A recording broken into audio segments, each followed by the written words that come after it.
Hello friends, welcome to my TET class. Friends, आज हम देखेंगे बाल विकास और बाल विकास में देखेंगे अधिगम का पठार। एक बार आपका सिलेबस भी देख लेते हैं। ये देखिए आपका सिलेबस है। यहाँ से हम बात करें तो देखिए हमें यहाँ पढ़ना है, ये सारे ऊपर के कंप्लीट हो चले हैं। अभी जो हम पढ़ने वाले हैं, सीखने में पठार का अर्थ और कारण एवं उसका निराकरण। आइए स्टार्ट करते हैं अपनी वीडियो और देखते हैं पठार का क्या अर्थ है और उसके कारण और निवारण। देखिए पठार है क्या। जब बच्चा अधिगम यानी कि सीखने में उसको कोई प्रॉब्लम आती है और वो सीखने की उस स्थिति में ठहर जाए तो वो क्या कहलाता है, आपका पठार कहलाता है। और ये जो पठार की स्थिति है ये बहुत ज्यादा नहीं होती, कुछ दिनों के लिए हो सकती है, कुछ महीनों के लिए, कुछ सप्ताहों के लिए हो सकती है और इससे ज्यादा नहीं हो सकती।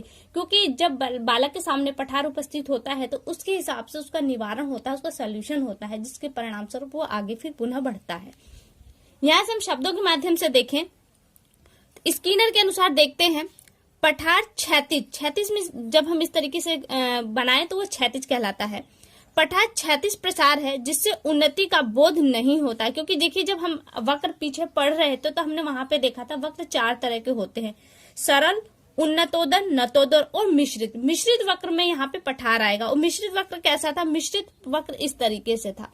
तो ये जो कंडीशन है ये क्षैतिज कंडीशन बताता है, यही है क्षैतिज, जहां पे वो ऊपर नहीं जा रहा, वहां पे वो ऊपर नहीं जा रहा, वरन कैसे चल रहा है, ऐसे चल रहा है। तो ये क्षैतिज स्थिति बनती है जिससे उन्नति का बोध नहीं होता। क्योंकि यहाँ से देखिए अब उन्नति नहीं दिखाई, उन्नति कब होगी, जब वो ऊपर की तरफ जाएगा। तो यहाँ उन्नति नहीं हो रही और इससे कहा जा रहा है कि उन्नति का बोध नहीं होता। इससे स्पष्ट है कि अधिगम की प्रक्रिया में एक स्थिति ऐसी अवश्य आ जाती है जब सीखने की गति में कोई प्रगति नहीं दिखाई देती और यह स्थिति पठार कहलाती है। ये स्थिति पठार कहलाती है कौन सी, जब बच्चा अधिगम नहीं कर पाता। अब आगे देखिए, सीखने की अवधि में पठार साधारणतः कुछ दिनों, सप्ताहों या महीनों तक रह सकता है। ये बात सही भी और किसने कही है, ये सोरेनसन की ये बात है। ये डिफिनेशन आपको दी जाएगी और पूछा जाएगा ये किसने कहा था, सोरेनसन ने ये कहा है, इसका आंसर हो जाएगा। ठीक है, अब देखिए अधिगम के पठार के कारण। आपने ये जान लिया कि पठार है क्या। अब इस पठार जो आया है उसके कारण क्या है, इन कारणों को देखिए। इन कारणों में देखें तो शारीरिक सीमा सबसे पहले आता है। शारीरिक सीमा देखिए, हर एक उम्र में एजुकेशन जो दी जाती है, अधिगम जो दी जाती है, जो सिखाया जाता है, उसका एक लेवल होता है। अगर बच्चे की उम्र के हिसाब से यानी शारीरिक क्षमता के हिसाब से अगर उसे एजुकेशन ज्यादा दी जाए तो वो कहीं ना कहीं उसके लिए पठार का कार्य करेगा। इसलिए उसकी शारीरिक सीमा के अनुसार ही अधिगम कराना चाहिए। शारीरिक सीमा से परे क्या है, वो आपके अधिगम का पठार बनती है। यही कारण है एक। दूसरा कारण है गलत पद्धति। जैसे देखिए, हिंदी को याद करना होता है यानी कि पढ़ना होता है, वही मैथ का अभ्यास होता है। प्रश्न को लेंगे आप, उस पे अपना अभ्यास करेंगे। लेकिन हिंदी, अगर मैथ की बात करें तो अगर मैथ में आप पढ़ना चाहें, उसे पढ़कर समझना चाहें, लगाना चाहें, तो ये पॉसिबल नहीं है। तो ये पद्धति आपकी गलत हो गई। मैथ को करने के लिए आपको अभ्यास करना ही होगा। अगर ऐसी पद्धति आपको मिलती है यानी गलत पद्धति आप यूज करते हैं तो वो भी कहीं ना कहीं आपके अधिगम में पठार साबित होगा। तीसरा आ जाता है प्रेरणा का अभाव। देखिए बच्चे कभी अपने से इच्छा से किसी चीज को सीखने की चाह करते भी हैं और कभी नहीं भी करते। तो उनमें इस चाह को बनाए रखने के लिए आपको उन्हें मोटिवेट करना होता है, यानी कि करना पड़ता है ताकि वो उस चीज को सीखें। ये जरूरी है। अगर प्रेरणा का अभाव मिले तो बच्चे कम सीखते हैं या कहीं ना कहीं उनके लिए पठार का कार्य करता है।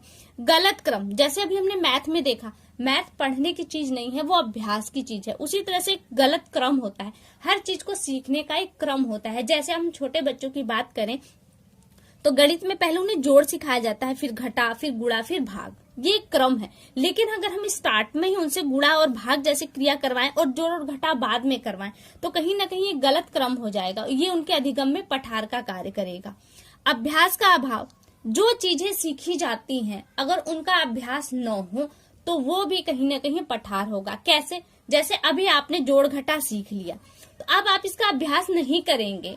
अब आप सोच रहे हैं कि अब तो हमको गुणा भाग करना है, हम जोड़ घटाओ को छोड़ दें, तो ये गलत होगा। क्योंकि जोड़ और घटा आपके गुणा और भाग में आते हैं। तो इस कंडीशन में आपको जो जोड़ घटा है इसका भी अभ्यास करना जरूरी है। इसलिए अभ्यास होना जरूरी है। अभ्यास का अभाव है तो कहीं ना कहीं आपके अधिगम में पठार साबित सिद्ध होगा। अगला है सामग्री का एकांगीपन, यानी कि जो समस्त चीजें आप यूज करते हैं उनका एकाग्र होना बहुत जरूरी है। 7वां आ जाता है त्रुटियों का स्थानांतरण। जैसे बच्चा किसी एक चीज में गलती करता है, अगर आप उसे वहां रोकेंगे नहीं, बताएंगे नहीं, तो वो वही त्रुटि बार बार करेगा और ये त्रुटि उसके लिए कहीं ना कहीं उल्टा साबित होगा। यानी कि जो सीखना है वो कहीं ना कहीं सीख तो रहा है लेकिन वो गलत सीख रहा है, जो उसे आगे नहीं करना वो उसे गलत ठहरा देगा आगे। तो वो यही त्रुटियां वो स्थानांतरित कर रहा है, बार बार कर रहा है। तो अगर आप इस पर रोक नहीं लगाएं तो वो उसके लिए अधिगम का पठार सिद्ध होगा। तो ये कुछ वो पॉइंट है जिनसे अधिगम में पठार बनता है। तो इस तरह से आप देख सकते हैं कि बच्चे में जो पठार के कारण है वो कौन कौन से हैं। अब आगे इसे एक ग्राफ के थ्रू समझ लेते हैं। देखिए, अभी मैंने ऊपर कहा था आपसे कि जो मिश्रित वक्र है वही पठार को भी दिखाता है। तो ये देखिए आपका सीधा वक्र है, ये कौन सा वक्र है, ये उन्नतोदर वक्र, और ये क्या है, मिश्र वक्र है। तो ये एस आकार दे रहा है। तो देखिए पठार है कहाँ, यहाँ पर देखिए बच्चा यहाँ से सीखना स्टार्ट कर रहा है, इसमें से कहीं नहीं रुका है, ये चलता गया है और यहाँ पे आकर वो यहाँ पे रुक सा जाता है। तो ये देखिए जो रुक रहा है ना, यही क्षैतिज स्थिति है। क्षैतिज का मतलब वो अब इस तरीके से चल रहा है, वो इस तरह से नहीं जा रहा, तो क्षैतिज हो गया। तो ये कहीं ना कहीं इसके लिए पठार है, इसीलिए वो ऊपर गति नहीं कर रहा है, यानी ऊपर प्रगति नहीं कर रहा है। तो इस स्थिति को ही पठार कहा जाता है। और ये कुछ दिनों के लिए होती है, कुछ सप्ताह के लिए, कुछ महीनों के लिए, परमानेंटली नहीं रहती। जैसे वो इस पठार को क्रॉस करता है वो फिर आगे बढ़ता है। इस पठार की स्थिति में होता क्या है, बच्चे ने अभी तक जो सीखा है वो उसी का अभ्यास करने लगता है, उसे वही अभ्यास करवाया जाता है और वो क्या इस पठार को क्रॉस करके आगे चल जाता है। अब आगे हम कुछ और पॉइंट्स देख ले। अधिगम की दार्शनिक आधार पर व्याख्या किस मनोवैज्ञानिक ने की थी, तो फ्रॉबेल ने की थी। इस तरह के प्रश्न आ सकते हैं आपके पेपर में।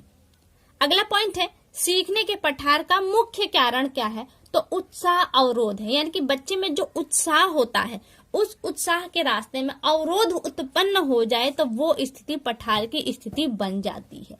आगे देखिए, जहां कोई व्यक्ति एक विशेष प्रणाली का अनुकरण करके पहुंचता है और वहीं रुक जाता है तो ये स्थिति क्या कहलाती है, आपका ज्ञानावरोध। क्यों?